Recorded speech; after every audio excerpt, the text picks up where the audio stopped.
The truck hadn't moved in 4 years. It sat in the barn behind the house on 3 good tires and 1 flat, covered in a painter's tarp that had gone gray with dust and bird droppings, surrounded by the accumulated debris of a life. I'd been too busy to sort my grandfather's life, and then my own neglect of it. My name is Joel Barrick. I was 38 years old on the morning the world ended, and I was sitting at the kitchen table in a farmhouse 11 miles outside of Leesburg, Virginia, watching my wife try to reach her mother on a phone that had stopped connecting calls 90 minutes earlier. Our 2 children were upstairs. Nora was 12. Caleb was 7. They were still asleep because we hadn't woken them yet, because waking them meant telling them something. And neither Elise nor I knew what to say. The television had gone to the emergency broadcast screen at 5:47 a.m. We'd been awake since 5:20 when the neighbor's dogs, 3 of them, penned in a run about 400 yards north, started howling in a way I'd never heard from a domestic animal. Not barking, not excited. A sustained, rising, communal wail that went on for 10 minutes and then stopped all at once, which was worse. Elise had turned the TV on. The local station was showing helicopter footage of something happening on the Beltway near Tyson's Corner. The chyron said, "Multiple casualty event. Avoid I-495 eastbound." The footage showed cars stopped in both directions, doors open, and what looked at first like a crowd on the median. Then the helicopter adjusted its angle, and you could see the crowd wasn't standing on the median. It was moving across it, toward the cars on the westbound side. And the people in those cars were running. 8 minutes later, the feed cut to the emergency broadcast. Blue screen, amber text, the 3-tone alert I'd heard tested 100 times and never once taken seriously. Shelter in place. Avoid all travel. Further instructions to follow. No further instructions followed. Elise tried her mother in Fairfax. Nothing. Tried her sister in Arlington. Nothing. Tried 911 and got a recording that was itself interrupted by silence. She set the phone on the table and looked at me, and in her face I saw something I'd never seen in 9 years of marriage, not fear, but the particular bewilderment of a person whose assumptions about the world have been removed so quickly that the new information has nowhere to land. "Joel, what is this?" I didn't know. I'd seen the same footage she had. I'd read the same crawl. I had the same phone that wasn't connecting. But she was asking me because I was the one who lived here, who'd grown up on this land, who was supposed to know what the ground under us meant. And I didn't. I'd inherited the farm from my grandfather 6 years ago and kept the house because the mortgage was paid and the commute to my IT job in Leesburg was manageable. I mowed the fields twice a year to keep the county from citing me. I stored the tractor in the equipment shed without knowing how to fix it. I lived on my grandfather's land the way a tenant lives in an apartment, occupying the space, without understanding the systems that made it work. The dogs to the north started again. This time, they didn't stop. I went to the front porch. January dawn. Gray light, frost on the fields. The road Route 15 was visible from the porch as a line of bare trees a quarter mile east. I could see headlights, a lot of them, all moving north away from Leesburg, packed tight, crawling. I watched a set of headlights stop, then several behind it, and then I saw a figure cross in front of the beams. Then another. Then the headlights began moving erratically. One set veered off the road entirely, and the taillights tipped at an angle that meant a ditch. I went inside and locked the front door. "Wake the kids," I said. "And tell them what?" "Tell them we're staying home today." By 8 a.m., we'd learned the boundaries of our ignorance. The internet was intermittent cellular data worked in bursts of 30 to 90 seconds before dropping entirely. In one of those windows, Elise pulled up a Reddit thread that was updating faster than she could scroll. The words that kept appearing: reanimation, bites, dead, not dead, moving, don't approach. A video, 14 seconds, shot from a second-story window somewhere urban, showed a woman lying face down on a sidewalk while 3 people around her screamed for help, and then the woman stood up. Not the way a person stands up. The way a hydraulic mechanism engages. Hips, then spine, then neck, in an order that had nothing to do with consciousness. Elise closed the phone and put it in her pocket. "We need to leave," she said. "And go where?" "My mom's, Beth's, somewhere with other people. Fairfax is 45 minutes south on a good day. You saw the highway, and your mom isn't answering." "So we just sit here?" We were in the kitchen. Nora was at the table eating cereal she'd poured herself, watching us with the particular attention of a 12-year-old who knows the adults are performing calm. Caleb was on the floor with a coloring book, oblivious, or performing oblivion with the skill of a second grader who'd already absorbed more than we thought. "Dad," Nora said, "what's happening on the road?" "Traffic." "It's not traffic. People are running. I saw from my window." I didn't lie to her. I couldn't. Nora had inherited something from Elise's side, a directness that made deception feel not just wrong, but physically futile, like trying to push water uphill. "Something's happening in the cities. We don't know exactly what. We're staying here until we know more." "Is it like a disease?" "Maybe." "Is it the thing from the video? With the people biting?" Elise's head snapped toward her. "Where did you see that?" "Lily sent it to the group chat last night. Everyone saw it." So my 12-year-old had known since last night.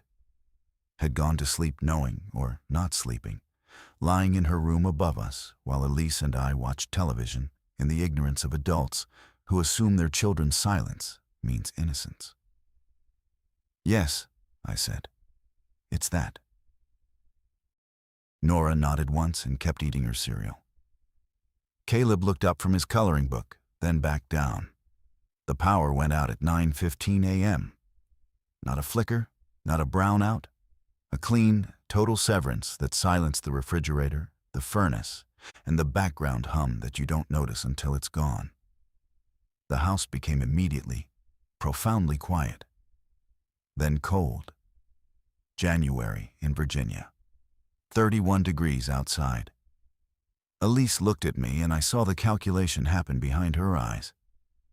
No heat, no lights, no stove, no phone charging, no well pump, no water. Our water came from a well. The well had an electric pump. No power meant no water. "The fireplace," I said. "It works. Grandpa used it through 3 ice storms." "And water?" "There's a hand pump on the old well behind the barn. If it still works." "If?" "I've never used it." This was the moment. Not the TV footage, not the highway, not the dogs. This. My wife standing in a dark kitchen in a house going cold, realizing that every system keeping her family alive depended on electricity that was not coming back. And that her husband, the person she'd trusted to make this place a home, had lived here for 6 years without learning how any of it worked without power. She didn't say it. She didn't have to. But something shifted in the space between us. Not anger, not contempt, but a quiet, precise recalibration of who she was going to rely on. And the answer was not me. "I'm going to check the barn," I said. "For what?" "The truck," she frowned. "That truck doesn't run." "I don't know if it runs. I haven't tried." "Joel, you've been saying for 4 years you deal with that truck. I'm dealing with it now. My grandfather's name was Earl Barrick. He died in 2019 at 81, in the bedroom upstairs that was now Nora's room, in a hospital bed the hospice people brought. Pancreatic cancer. He was lucid until the last 3 days, and even in those final hours, his confusion had a specificity that felt more like transmission than delirium. He'd grab my wrist and say things, coordinates, supply lists, instructions about the property, as if he were downloading files from a server that was about to go offline. The truck was the last thing he talked about. The literal last coherent sentence I heard from Earl Barrick was, "Don't sell the truck, Joel. Whatever else you let go, keep the truck."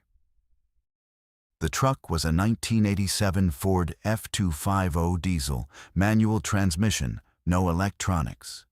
My grandfather had bought it used in 1993 and maintained it with the reverence other men reserved for boats or hunting rifles.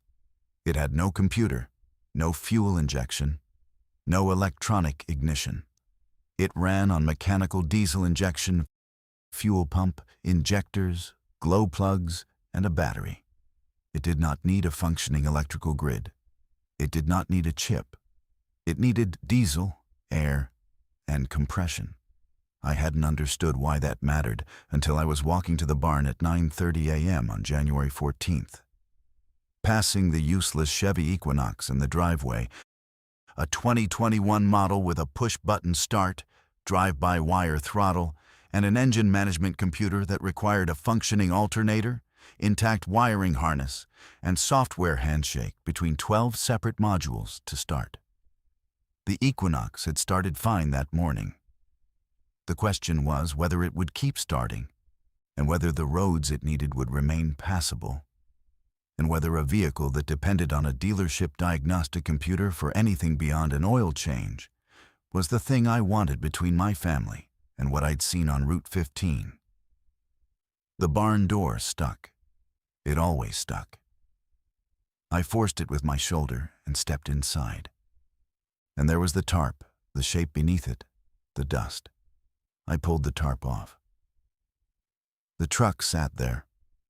Long bed, regular cab. Faded red paint oxidized to a chalky rose. Chrome bumpers going green at the edges. The bed fitted with a wooden-railed flat rack my grandfather had built himself. The left rear tire was flat. The windshield had a crack running from the lower passenger corner to the center. The bed was loaded. I hadn't remembered that. I'd covered the truck 4 years ago without inventory. But the bed was loaded a green military surplus footlocker, 2 red 5-gallon fuel cans, a rolled canvas bundle lashed to the rack, a toolbox bolted to the forward wall of the bed, and 3 plastic totes with snap lids, stacked and bungee corded to the sidewall. I climbed into the bed and opened the footlocker.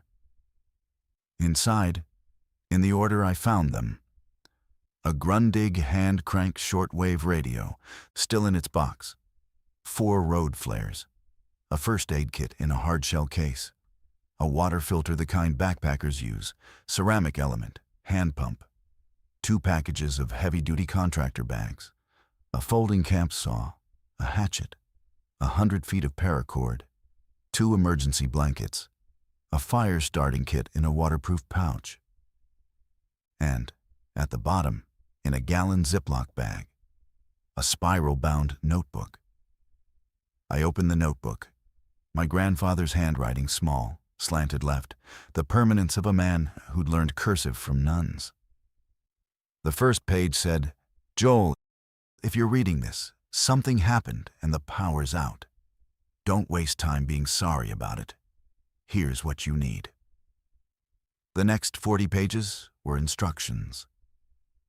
I sat in the bed of the truck and read the notebook while my family waited in a cold house and the dead walked on Route 15.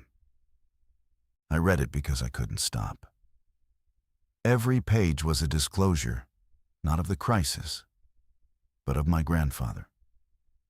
The man I'd known for 32 years. The quiet man who'd cooked me eggs and taught me to split firewood badly, and attended my wedding in a suit he'd owned since 1974. That man had spent years preparing for a day he never named, but clearly envisioned. The notebook was organized by priority. The first section was labeled Truck. It listed the maintenance schedule he'd kept: oil changes, filter replacements, glow plug inspections, with the last entry dated October 2018, 3 months before his diagnosis. Below the schedule was a startup procedure for cold weather ignition after long storage. 1.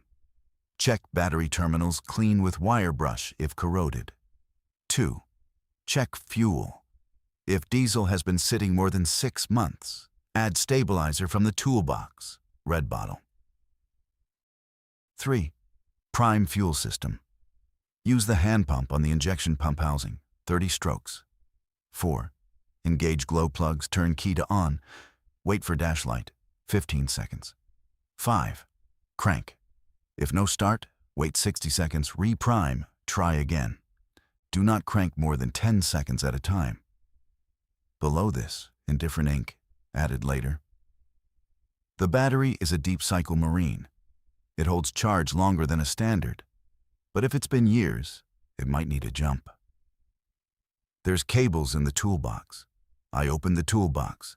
Cables, wrenches, a socket set, the red bottle of fuel stabilizer, a grease gun, spare glow plugs in a labeled bag, and a tire repair kit with a 12-volt compressor that plugged into the cigarette lighter. I went back to the notebook. The second section was labeled Route. It contained hand-drawn maps, not of the immediate area, which he knew I knew, but of a path. A specific path, from the farm to a destination 73 miles southwest in the Shenandoah Valley.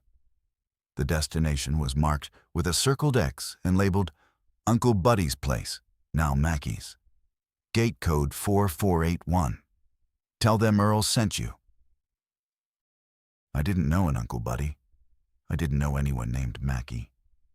My grandfather had no brothers. The Barrick family was small and had gotten smaller. But he'd drawn the route in detail, not highways, not interstates. Back roads.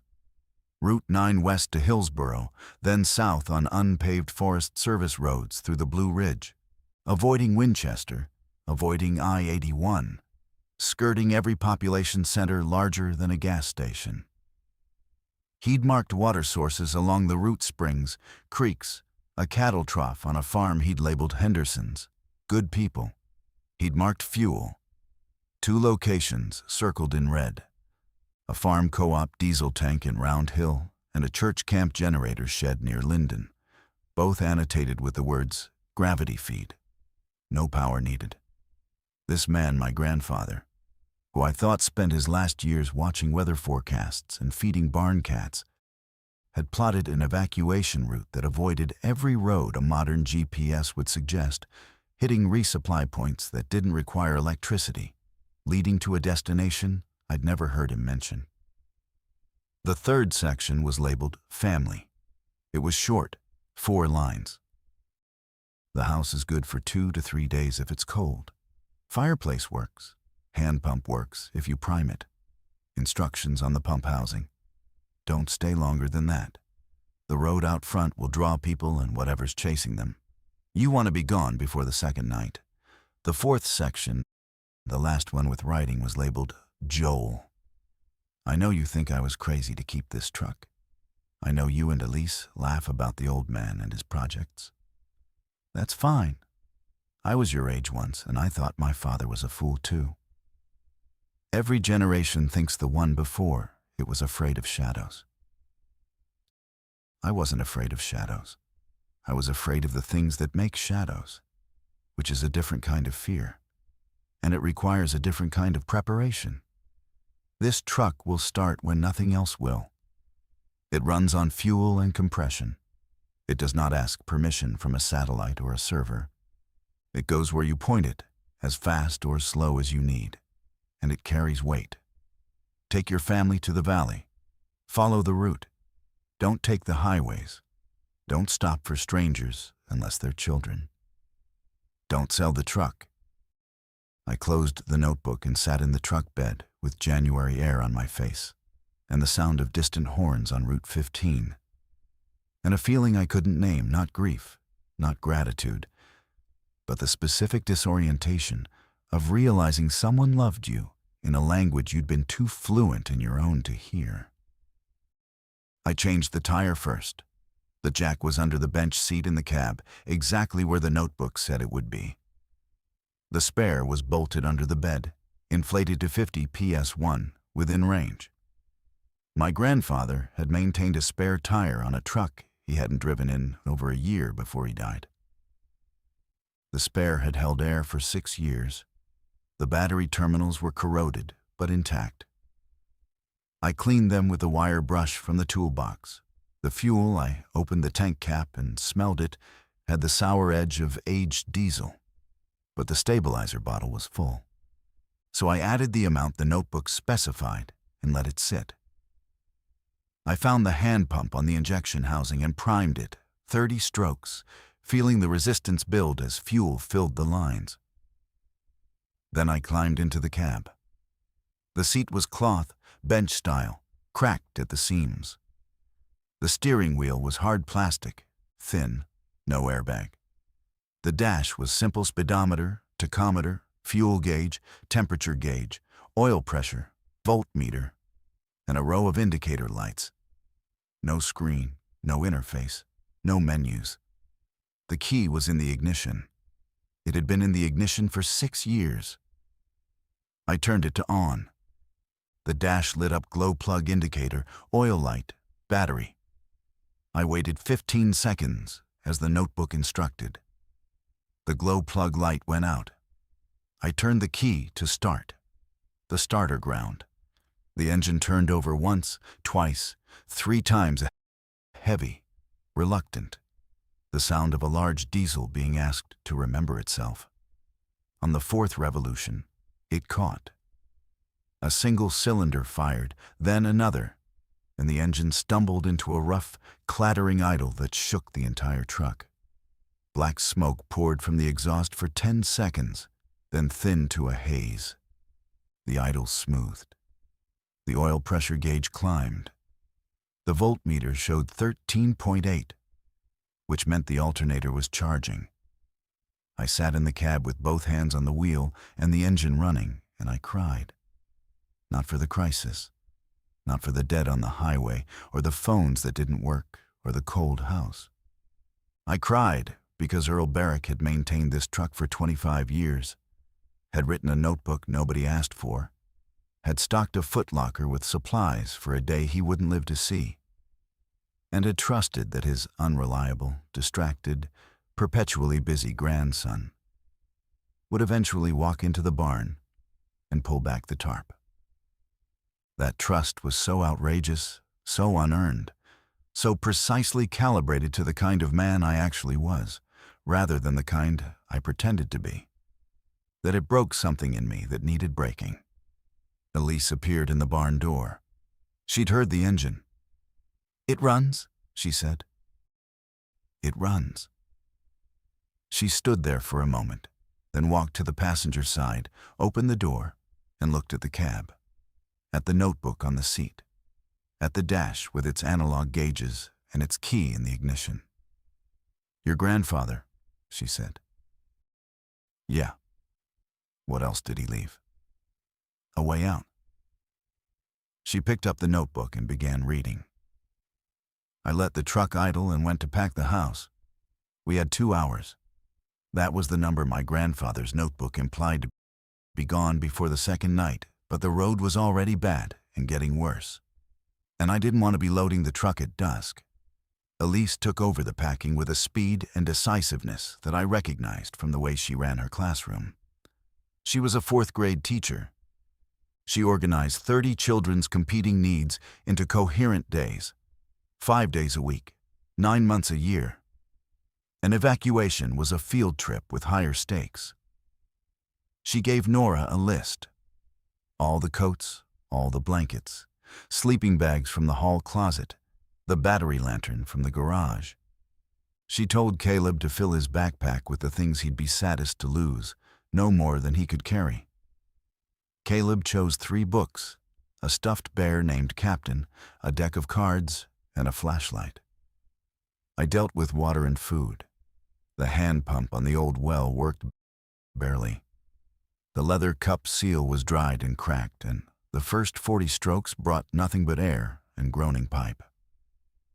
Then water appeared, rust-colored at first, clearing to cloudy, then clear. I filled every container I could find, 2 5-gallon camping jugs from the garage, a case of empty mason jars from the pantry, the 2-liter bottles from the recycling bin. I loaded them into the truck bed alongside the footlocker, and the fuel cans both full. 10 gallons of diesel my grandfather had stored and stabilized. Food was simpler. Canned goods from the pantry, beans, soup, vegetables, tuna, peaches, a bag of rice, a bag of oatmeal, peanut butter, 4 jars, crackers, a bag of apples from the counter. Everything went into the plastic totes, which I'd emptied onto the barn floor. Their original contents were additional supplies my grandfather had packed. More first aid materials, a hand-operated can opener, water purification tablets, a sewing kit, a bundle of maps, actual paper maps, Virginia, West Virginia, and the Shenandoah National Forest, annotated in his handwriting with the same back-road routes from the notebook. The canvas bundle lashed to the rack was a tent. A canvas wall tent, heavy, old-fashioned, the kind that requires poles and stakes and 2 people to erect. Inside the roll was a small wood stove, a folding camp stove made of sheet steel, designed to fit inside the tent with a stovepipe through a fire-resistant port. My grandfather had packed a heated shelter. Dad. Nora was standing at the barn door with an armload of blankets. She was looking past me, toward the field between the house and Route 15. "There's someone in the field." I walked to where she was standing. The field was 200 yards of dead winter grass sloping east toward the tree line along the road. In the middle of the field, a man was walking toward the house. He was wearing a dark jacket and no shoes. He was walking directly toward us, not along the fence line, not following the driveway, but cutting straight across the open field on a trajectory that would bring him to the barn in about 3 minutes. His gait was wrong. The hips led, the feet followed, and his arms hung with a looseness that suggested the tendons connecting intention to movement had been severed. "Nora, go inside. Get your brother. Tell Mom we're leaving now." "Is he?" "Now, Nora."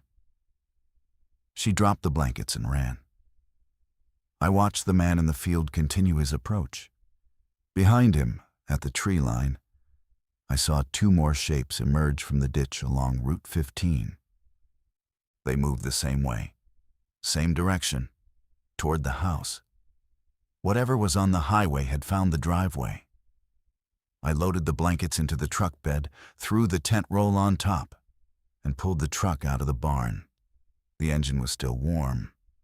The clutch engaged rough. The cable was stretched, and the engagement point was high, but it engaged. The truck rolled forward on the gravel with a solidity that felt ancestral. 8,000 pounds of steel and diesel. No computer, no electronic nanny. Just mass and combustion. I pulled it to the front of the house and left it running.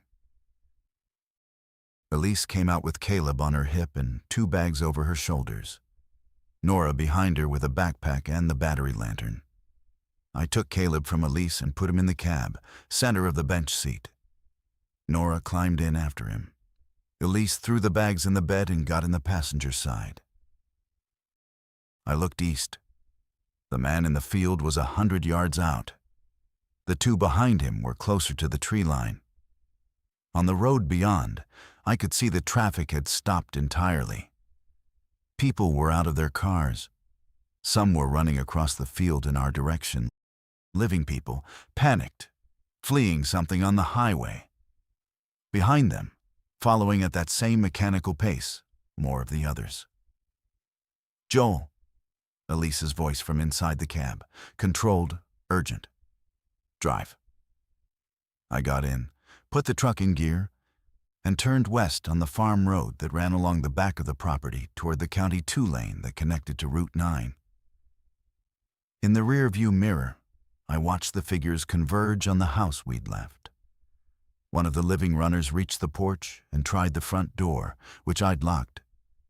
He pounded on it. Then he saw the others coming across the field and jumped off the porch and ran north into the neighbor's pasture. Caleb pressed his face into my arm and said, "Is this Grandpa's truck?" "Yeah, buddy. This is Grandpa's truck."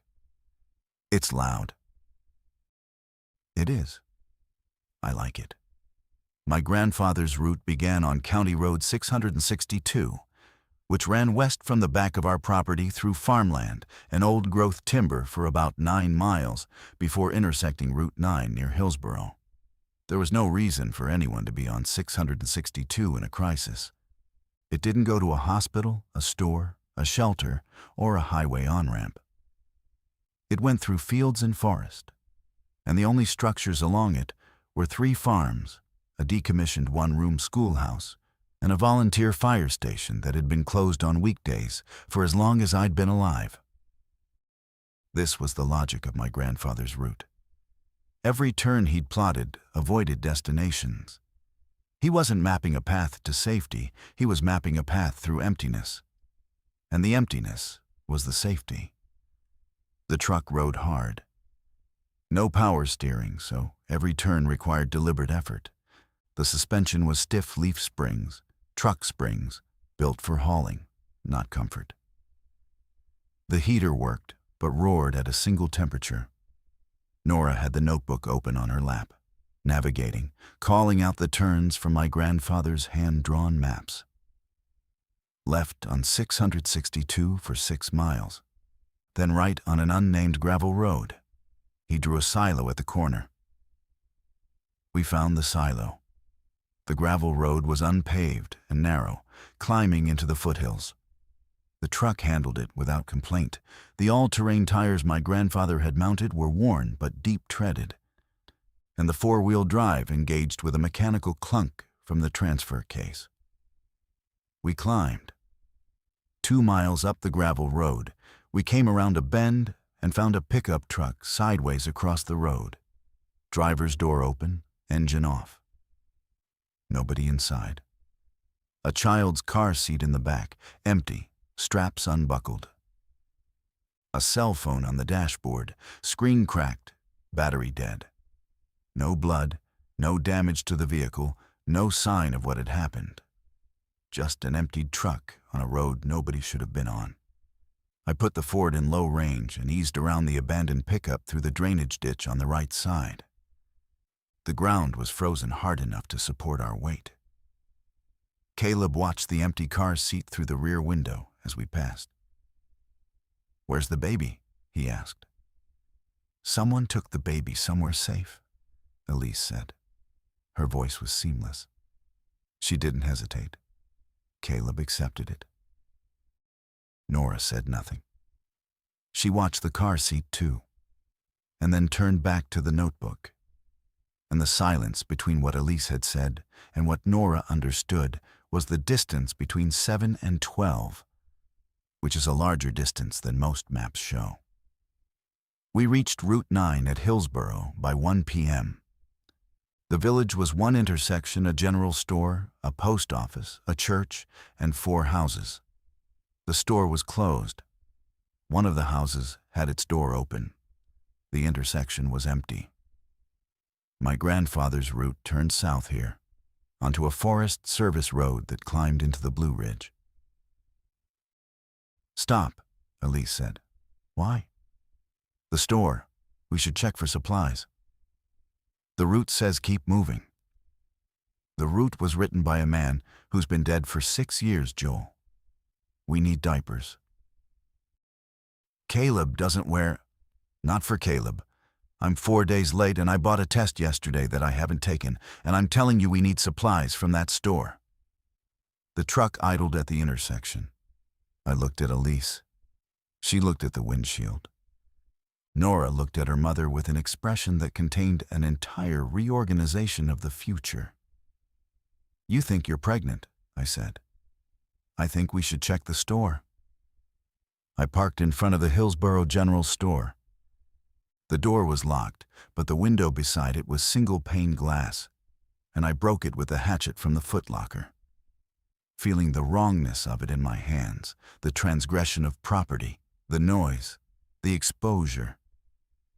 Inside was dark and close and smelled of old wood and coffee grounds. Shelves half-stocked. I took what we needed and what we didn't know we needed.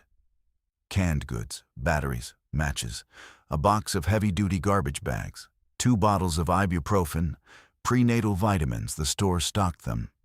This far into farm country they would bandages, duct tape, and 4 gallons of water in jugs.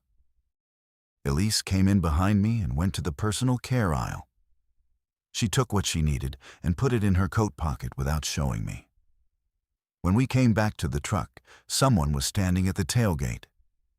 A girl, maybe 15, maybe 16. Thin, wearing a hoodie and jeans and sneakers that were wrong for January.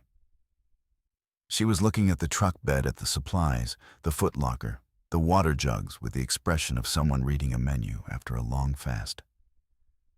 "Are you going south?" she said. Her name was Tessa. She'd been staying with a cousin in a rental cabin up the mountain when the cousin left at dawn to check on his girlfriend in Charlestown and didn't come back. She'd walked down to the village 3 hours ago. The store was locked. The houses were empty. She'd been sitting in the church vestibule with no phone, no car, no one coming. Elise looked at me. I heard my grandfather's notebook. Don't stop for strangers unless they're children. Tessa wasn't a child. She wasn't an adult. She was the exact boundary case that the instruction couldn't resolve. And the instruction had been written by a man who'd never met her, who'd pictured a clean dichotomy between strangers and children, and who was dead, and therefore not available to adjudicate the gray. "Get in," Elise said before I could calculate. Tessa climbed into the bed of the truck because the cab was full. We gave her a blanket and the emergency space blanket from the footlocker. Elise showed her how to brace against the toolbox when we turned. Nora watched through the rear window, and the expression on her face was not pity or fear, but something else. Recognition, maybe. The recognition of one girl looking at another girl and understanding the mathematics of being alone, without resources in a world that had just become inhospitable to exactly that condition. We turned south onto the Forest Service Road and began climbing. The road was gravel turning to dirt. Single lane with turnouts, no guardrails, switchbacking up the eastern face of the Blue Ridge through bare hardwood forest. The truck ground upward in second gear, 4-wheel drive engaged, the diesel engine pulling at 2,000 revolutions per minute with a patience that matched the terrain. My grandfather had chosen this vehicle for exactly this purpose, and not speed, not comfort, but the ability to go where pavement ended and keep going. At the third switchback, I stopped the truck and got out. Below us, the Shenandoah Valley spread east toward Leesburg, and I could see Route 9 in the distance, a line of stopped vehicles extending for what looked like miles, motionless, abandoned. Beyond it, toward the horizon, 3 columns of smoke rose from what I estimated was the direction of Purcellville. Black smoke, not white. Structure fires unattended. From up here, the collapse looked organized, geometric. Lines of cars, columns of smoke, the grid of roads visible in the cleared farmland, like circuitry on a board. It didn't look like chaos. It looked like a system losing power, one section at a time, going dark, going still. I got back in the truck and kept climbing. The Forest Service Road crested the ridge at 2,600 feet and began descending the western slope into a valley my grandfather's map labeled Trout Run Hollow. The road here was rougher washboard gravel, drainage cuts, sections where last spring's runoff had carved channels across the track. The truck handled all of it. The leaf springs absorbed the washboard with a rhythmic punishment that was brutal on the body and irrelevant to the vehicle. The frame flexed, the axles articulated. The engine maintained its diesel patience. We descended into the hollow and found the first fuel stop marked on my grandfather's map, the Shenandoah Valley Farm Co-op. A cluster of metal buildings around a gravel yard with a diesel storage tank mounted on a steel stand. The tank was gravity-fed a valve at the base, with a hand-operated nozzle, no electricity required. My grandfather had annotated it. Diesel, gravity. Leave cash in the mailbox if anyone's around. 500-gallon tank, usually full in winter. Nobody was around. The co-op was closed, the buildings locked, the yard empty except for a tractor and a hay baler parked under a lean-to. The tank gauge read 3/4. I filled both 5-gallon cans in the truck's tank, which took 18 gallons. I left $40 in the mailbox. Elise watched me do it. "You're leaving money," she said. "Grandpa's instructions." In the middle of the apocalypse. He wrote, "Leave cash. I'm leaving cash." She shook her head, but there was something in her expression I hadn't seen since the power went out, a warmth, or the ghost of it, directed not at me, but at the man who'd written the instructions, at the principle embedded in the act. You take what you need, and you pay for it. And the payment is not for the seller's benefit, but for your own. Because the moment you stop paying is the moment you stop being the kind of person who deserves what they take. Tessa appeared at the side of the truck. "Can I use the bathroom?" "It's a forest," Nora said from the cab window. "Pick a tree." This was the first thing Nora said directly to Tessa, and it was delivered with a pragmatic matter-of-factness that would come to define their relationship, not friendship exactly, but the alliance of two people who have agreed to skip the preamble of knowing each other and proceed directly to the business of coexistence. The route descended through Trout Run Hollow and connected to a series of unnamed farm roads that followed creek beds west through the valley. My grandfather had drawn each turn. With the precision of repetition, he'd driven this route, probably many times, refining it, testing alternatives. The notebook included notes like a bridge washed out 2011, rebuilt, check condition, and Henderson's Gate may be closed, honk twice, he knows me. These weren't theoretical preparations.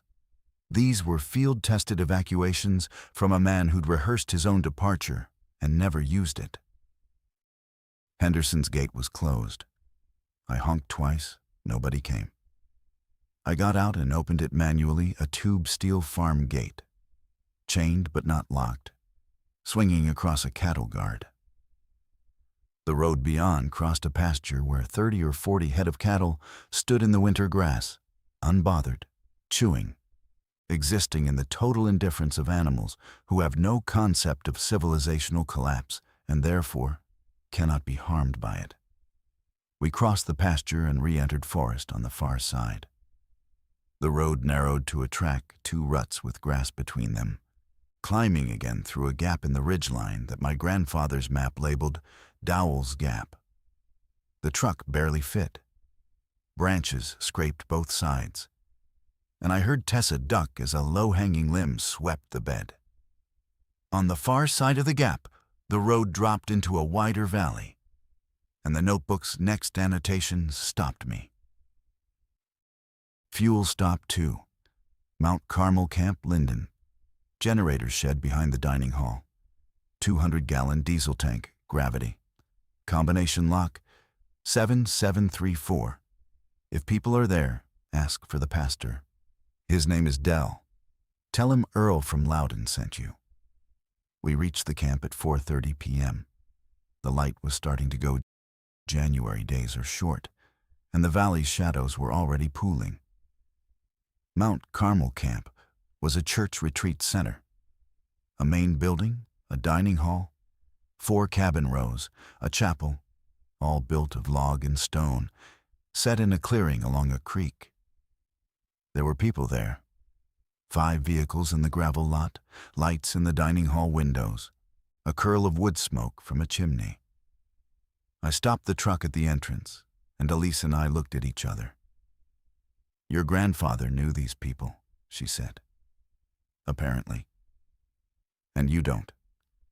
"No." She held the notebook, open to the page about Dell, the pastor. "He wrote this route for you. He left names. He left gate codes and lock combinations. He introduced you to people he thought you'd need. And he did it in a notebook because he knew you'd never sit still long enough for him to do it in person." That landed somewhere below my ribs and stayed there. I pulled into the lot and parked. The dining hall door opened, and a man came out mid-60s, heavyset, wearing a Carhartt jacket and a knit cap. He looked at the truck first, not at me. He looked at it the way you look at a face you haven't seen in years. "That's Earl's truck," he said. "Yes, sir. I'm Joel, Earl's grandson. I know who you are. He said you'd come." He looked past me at Elise, Nora, Caleb in the cab, Tessa in the bed. "All of you, come inside. We've got hot food and a fire." His name was Del Mackey.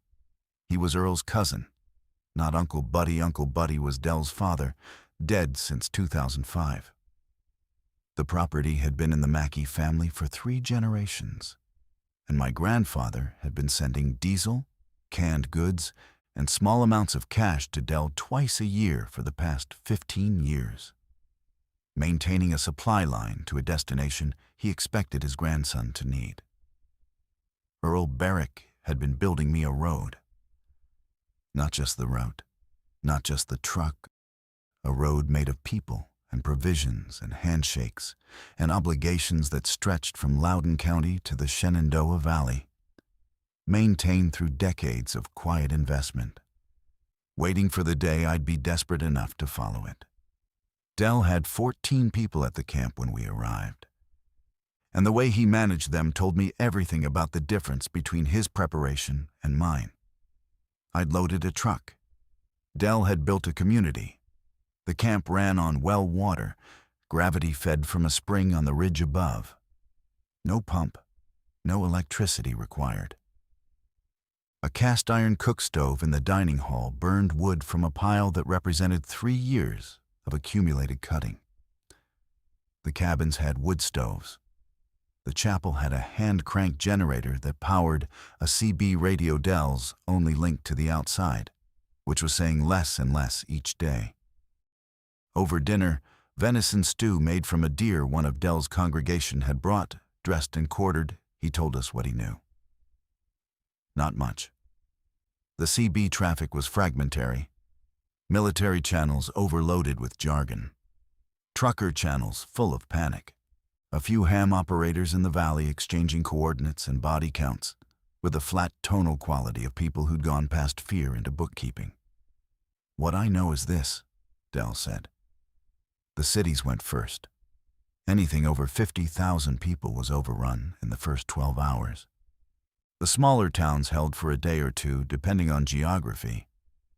The military tried containment zones around D.C. and Richmond. They didn't hold. The interstates are impassable. The grid is down across most of the mid-Atlantic. Nobody's coming to fix it." "What about the government?" Elise asked. "I heard a broadcast from FEMA yesterday. It was automated, looping. The kind of message you record and set to repeat when there's nobody left to update it." Nora was sitting at the far end of the table with Tessa, and they were eating in the way teenage girls eat when they're trying to appear less hungry than they are. The small bites, studied indifference, their bodies betraying them with the speed of their hands. Caleb was asleep under the cot by the stove. Captain the Bear tucked under his chin. After dinner, Dell took me to his office, a small room off the dining hall with a desk, a filing cabinet, and a shelf of ledgers. He opened the filing cabinet and pulled out a folder. "Your grandfather sent me this in 2017. Asked me to hold it for you." Inside the folder, the deed to a parcel of land, 42 acres on the western slope of the valley adjoining the camp property, recorded in my name, Joel Allen Barrick, dated March 2017.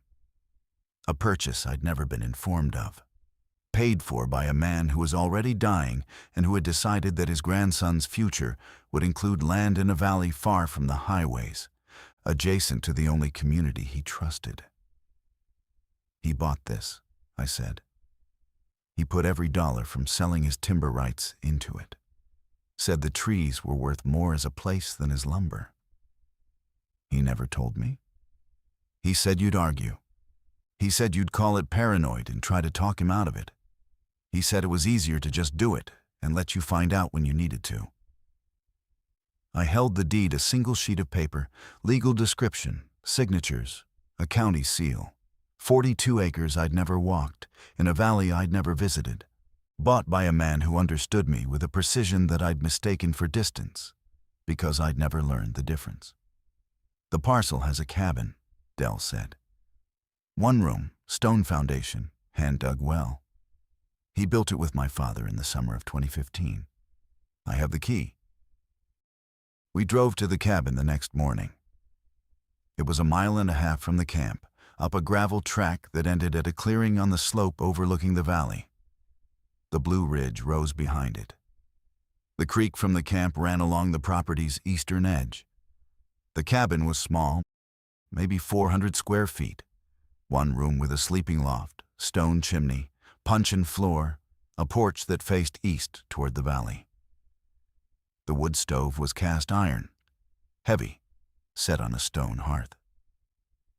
The well was behind the cabin, a field stone ring with a wooden cover and a hand pump, galvanized, in working condition. My grandfather had mounted a brass plate on the pump housing.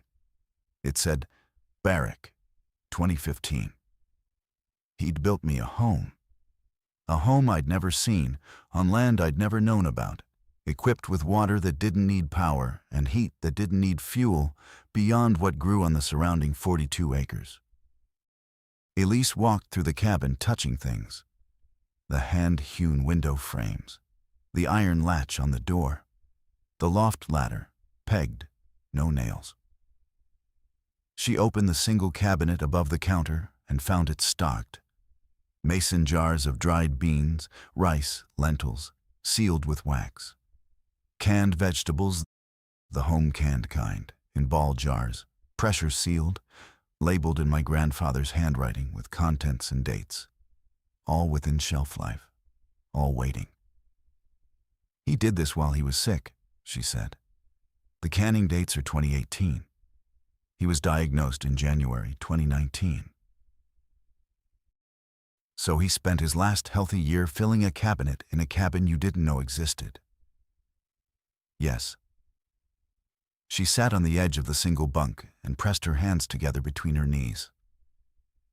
When she looked up, her eyes were full, but her voice was level. "Joel, I need to say something." "Okay." "I've spent the last 6 years being quietly angry at you for keeping that farm. For the long commute, for the property taxes, for the barn full of your grandfather's things you never sorted. I thought you were holding on to something that was holding you back. I thought the truck was a symbol of your inability to let go. I was wrong. I was wrong about all of it. And I owe that man an apology I can never deliver." Caleb appeared in the doorway with Captain. He looked at the cabin, at the loft, at the wood stove. "Is this ours?" "Yeah, buddy."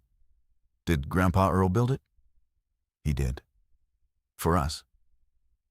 The question was simple enough to be unanswerable. Earl Barrick had never met Caleb. He died the year before Caleb was born.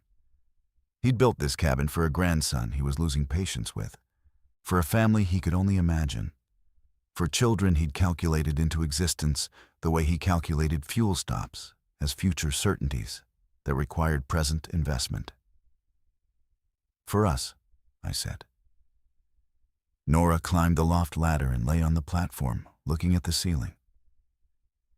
Tessa stood in the yard, looking at the valley, arms crossed, and I realized I had no plan for her. She wasn't family. She wasn't in the notebook. She was a variable my grandfather hadn't accounted for, and every provision he'd made was calibrated to the people he knew: me, a spouse, children, not a stranger's teenager with nowhere to go. "Tessa," I said from the porch, "there's room." She turned around. Her face held the guarded blankness of someone who's learned that offers are conditional. "There's room," I said again, "for as long as you need." She came inside without thanking me. I'd learned that this was Tessa's way, gratitude expressed through presence rather than words, because words could be retracted and presence could not. The first week in the cabin was an education in everything I didn't know, and my grandfather had anticipated. The wood stove heated the single room adequately if you kept it fed every 3 hours, which meant waking twice in the night. The hand pump produced clean, cold water in reliable quantity. The creek, tested with the filter from the footlocker, was drinkable after pumping. The 42 acres included roughly 15 that were forested oak, hickory, poplar, enough firewood for years if managed properly.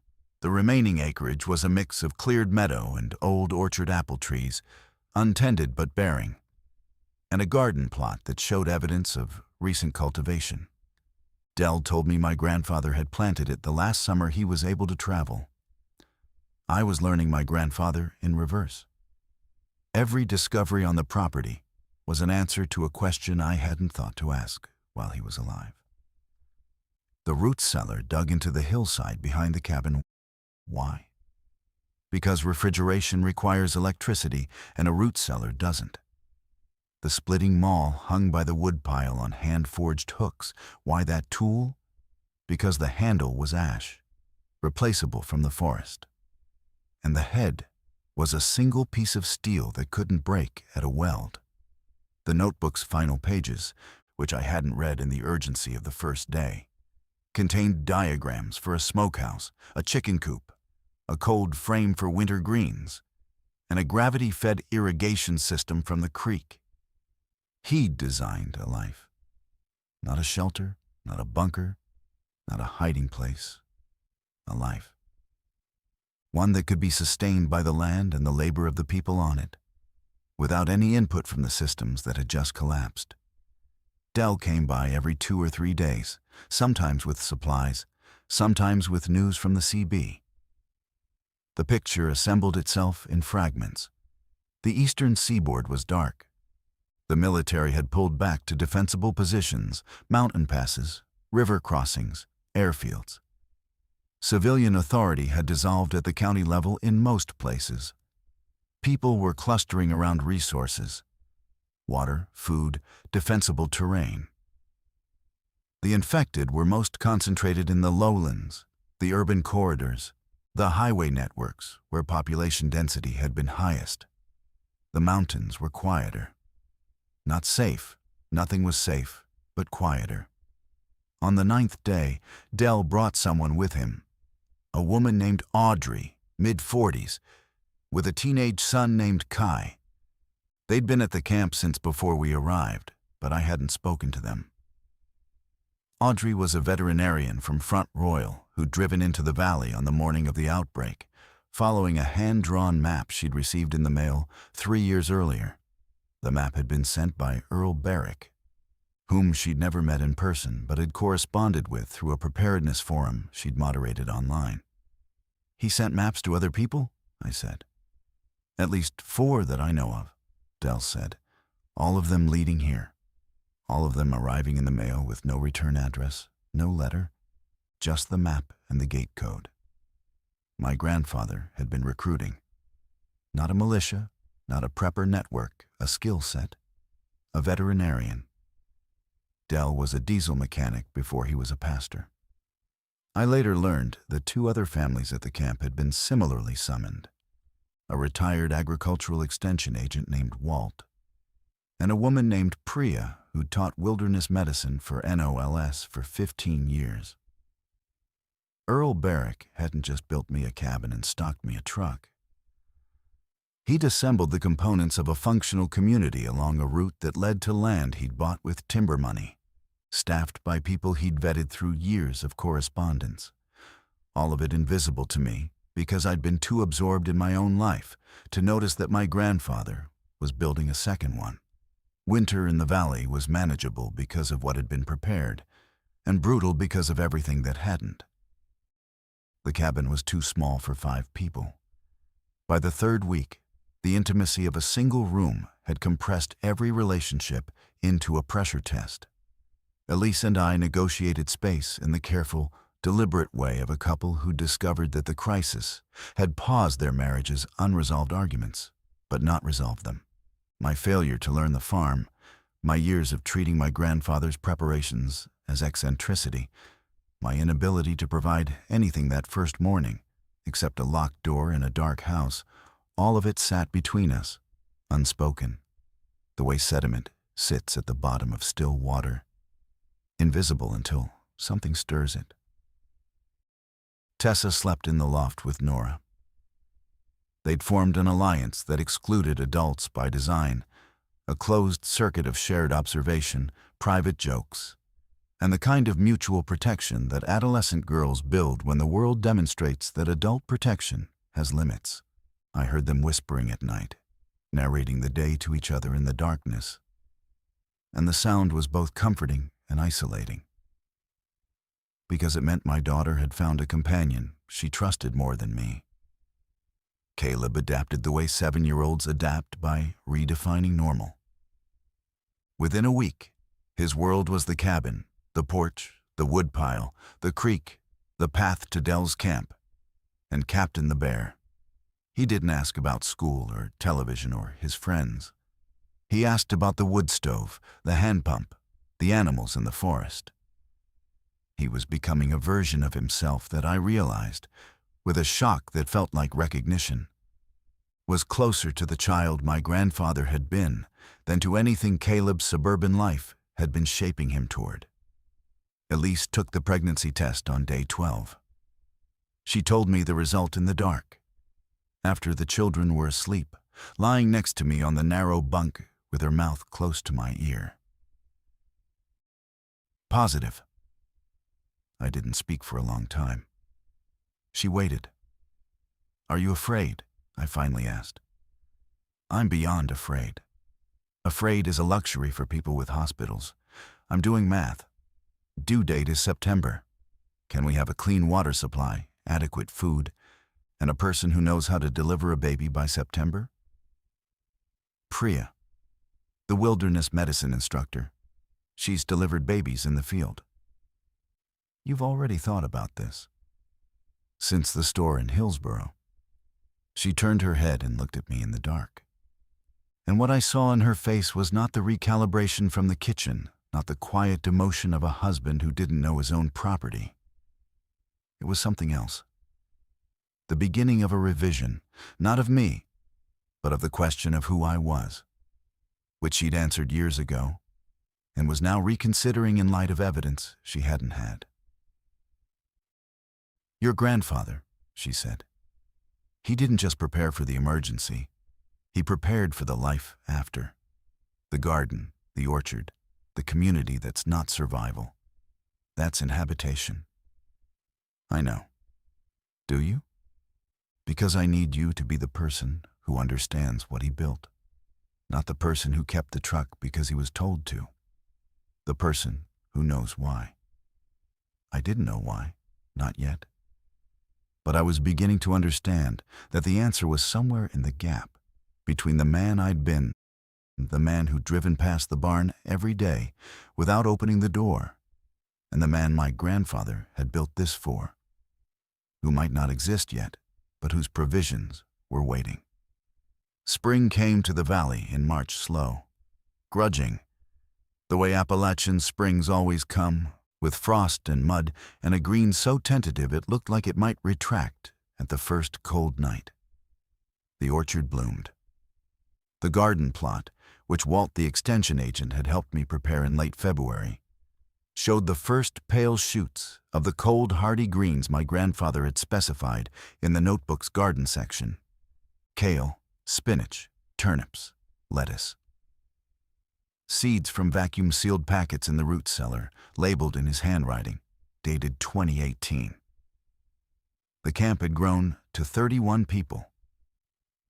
Dell managed the community with the administrative calm of a man who'd been running church retreats for decades and understood that the primary challenge of communal living is not resources, but grievances. He assigned tasks without commanding them, mediated disputes by restating each party's position until both felt heard, and maintained the CB radio schedule that was our only connection to the wider world. The world was sorting itself. The CB traffic told a story of fragmentation, not collapse, but differentiation. Pockets of organization emerging from the disorder, each with its own logic. Military holdouts in the lowlands, agricultural collectives in the Midwest, religious communities in the mountains, raider bands on the interstates.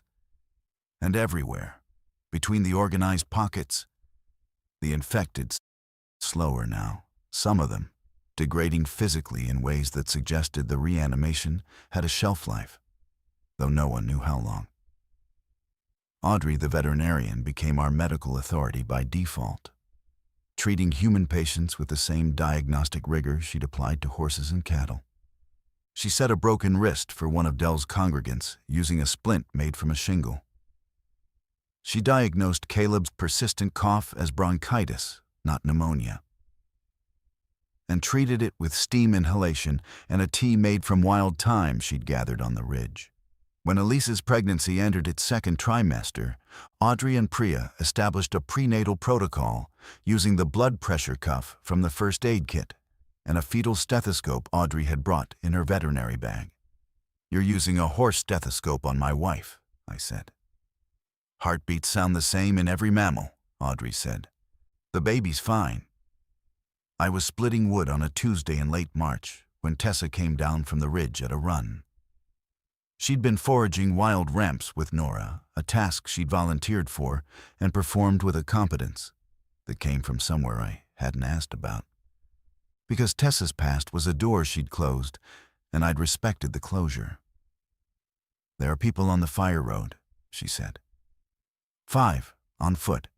One of them is carrying a child. I set down the maul.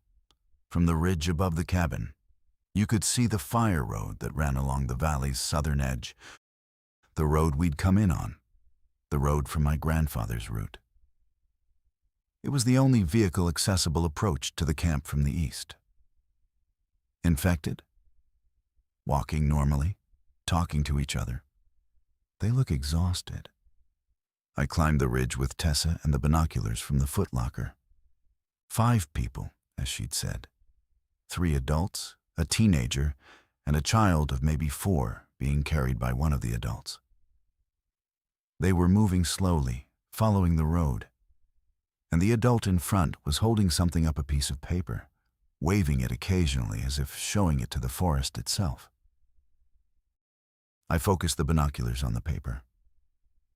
It was a hand-drawn map. Even at distance, I recognized the style, the same careful, slanted cartography that filled the notebook in my truck. My grandfather had sent them. These people were carrying one of Earl Barrick's maps. They'd been recruited, summoned, selected by a dead man's correspondence years ago. And they'd followed the route through the collapse to a valley they'd never seen, trusting lines drawn by someone they'd probably never met. Because in the absence of every other system, a hand-drawn map from a stranger who'd bothered to draw it was enough. I walked down the fire road to meet them. The man in front lowered the map when he saw me.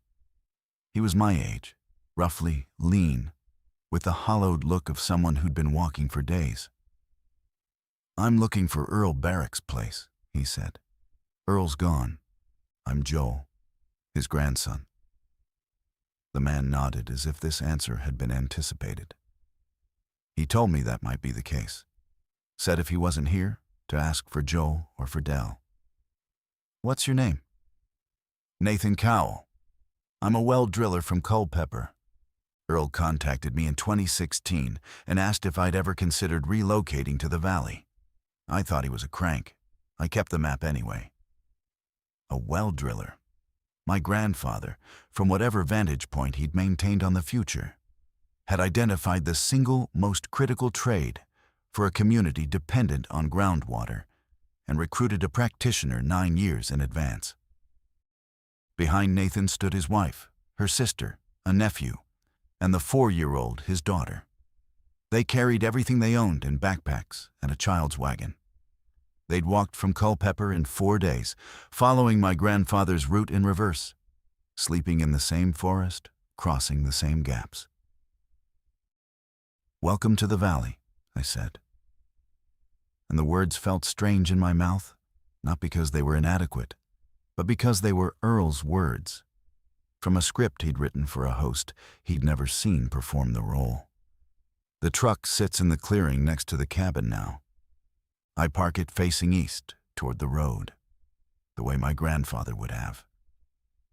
Every 2 weeks, I start the engine and let it idle for 15 minutes, checking the oil pressure, the temperature, the battery voltage, maintaining readiness for a departure that may never come and must always be possible. The notebook lives in the glove box. The fuel cans stay full. Elise is due in September. The garden is producing. Nathan drilled a new well on the camp property last month, deeper, cleaner, better yielding than the old one. Nora and Tessa are learning to can vegetables from a woman named Priya, who learned it from a book she found in the cabin's root cellar, inscribed on the flyleaf in my grandfather's handwriting, "For whoever needs this next." I never met the man who saved my family. I knew him for 32 years, ate his eggs, split his wood, drove past his barn, and never once asked what he was building or why. The man I met was the one in the notebook, patient, thorough, uninterested in being understood during his lifetime, betting everything on the slim chance that a grandson who'd never listened would one day have no choice but to read. He was right. He was right about all of it. And the grief of that, the specific, irreducible grief of understanding someone only after they've stopped being available to be known, is the thing I carry now. Next to the deed, next to the keys, next to everything he gave me that I didn't earn and cannot repay, except by passing it forward into a future he built but will never see.